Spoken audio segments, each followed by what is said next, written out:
taken the case if he was still working in a big New York firm. Kyle explained they never picked on Glory because she became a union rep early on and there was safety in numbers. This was enough for Bill to change his mind and go see Josie to accept the case, but only if she could get the other female employees' support, so this could be a class action lawsuit. One woman could be accused of lying, but not all of them together. Josie was curious about his change of heart, and Bill explained harassment class action had never been done before and he wanted to be the first one.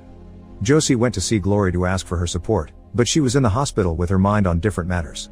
During the first hearing, Josie showed up with Bill while Pearson took his lawyer Leslie, who immediately jumped on the fact Josie only had her own testimony while the company had signed declarations from the other women saying they were doing fine. The judge decided to give Bill and Josie a chance, but they had to find a minimum of 3 supporters for this to properly become a class action. Later, both Leslie and Bill visited the hospital to see Glory, who could barely even speak. She still refused to get involved, so Kyle kicked them out for bothering his wife while she was in such a state. Josie visited all the other female workers, but they were too scared to help. Leslie later had a meeting with Pearson to express her worries over possibly losing, especially since this could have a big impact on work law all over the country, but Pearson brought Bobby in to share some stories that could help them win. Meanwhile, Alice visited Josie to leave her some money to feed the kids while she looked for another job. When she returned home, Hank called her out for giving away his money, saying Josie had brought nothing but shame to the family.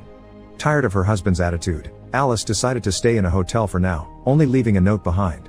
Sometime later, Josie and Bill attended a union meeting, where Bobby was at the microphone saying he didn't do anything and insulting her.